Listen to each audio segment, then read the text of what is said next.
Habits and Mindset Hunter. Chasseur d'habitudes et d'état d'esprit. Cazador de hábitos y mentalidad. Un état d'esprit innovant pour une vie épanouie. Une émission de et avec Melika Badreddine.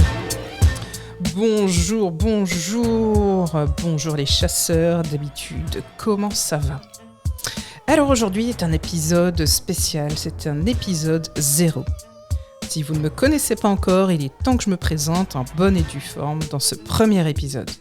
Je suis Melika Badreddine, maman solo, ancienne sportive de haut niveau, créatrice de ce podcast et du concept Habits and Mindset Hunter, comme c'est indiqué dans le jingle, chasseuse, chercheuse, dans le domaine des habitudes et de l'état d'esprit. Je voulais vous partager certaines choses sur moi. Je fais face depuis des années à une maladie chronique, l'endométriose. Et suite à une errance médicale, un diagnostic tardif, des maltraitances, j'ai cru ne jamais arriver à avoir un enfant. On m'avait d'ailleurs prédit que c'était impossible. Je pensais ne pas pouvoir sortir du trou, d'un burn-out. J'étais victime de traumas multiples par ailleurs et jusqu'à souhaiter de mourir. Il ne me restait plus que cette solution quand la douleur était trop insupportable. Alors comment transformer cette grande résilience en un courage inébranlable pour traverser le processus de guérison et devenir mère, reconstruire ma vie financière à partir de zéro suite au burn-out, continuer à préparer ma thèse car je voulais devenir juge, aider, réparer l'injustice. Eh bien d'abord, voici la petite histoire d'un chiot qui a aujourd'hui 13 ans et qui m'a littéralement sauvé la vie. Il s'appelle Filou. Il était offert par ma mère et c'était une boule de poil qui ne savait pas marcher. En fait, il ne savait que bondir pour avancer. Il était heureux de manger, heureux de boire, heureux de sortir, d'interagir avec les gens, avec ses congénères. Et je ne comprenais pas, franchement, le bonheur qu'il pouvait trouver dans la simplicité des petites choses de la vie, comme manger, boire, dormir, sortir.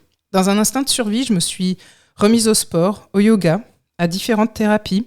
Clairement, j'aime bien dire que j'ai fait tout ce qui se termine par rapide. Ces expériences ont testé ma force intérieure, ma capacité à faire face à l'adversité. Car petit à petit, j'ai réalisé que je voulais transformer mes difficultés en opportunités de croissance et d'apprentissage. Et puis finalement, la naissance de mon premier enfant a été aussi un moment incroyablement significatif.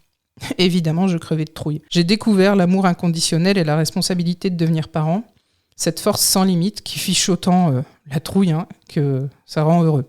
Tu l'as compris.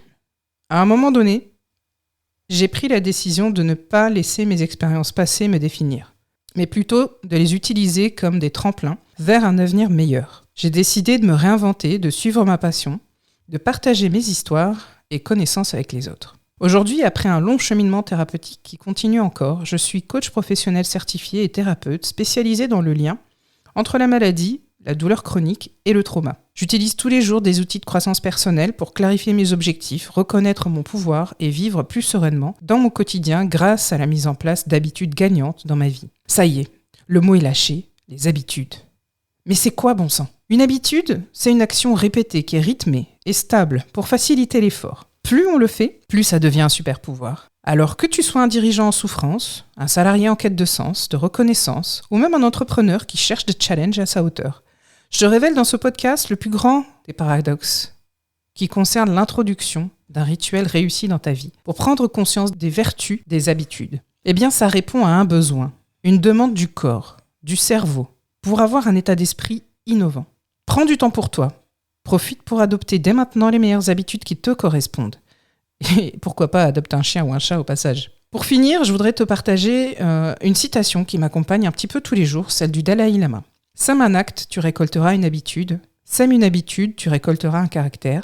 Sème un caractère, tu récolteras une destinée. Alors si tu te sens inspiré, motivé, prêt à entreprendre des actions concrètes pour réaliser tes objectifs, te faire confiance, te connaître et être autonome, je t'invite à écouter les prochains épisodes de Habits and Mindset Hunter et à t'abonner sur la plateforme de ton choix pour être notifié des nouveaux épisodes chaque mercredi midi. N'oublie pas de consulter les liens disponibles en description pour découvrir plus d'expériences et de leçons inspirantes. Et de me retrouver également sur Astuces de Coach sur Instagram. Merci infiniment pour ton écoute. Merci de ta fidélité chaque mercredi midi et je te souhaite une journée remplie de positivité et de réussite. Cette émission est maintenant terminée et comme dit Melika, fuck bullshit, love. Retrouvez l'ensemble des podcasts de Melika sur toutes les bonnes plateformes de streaming. Infos, actu, formation, coaching, ouvrages sur melikabadreddine.com.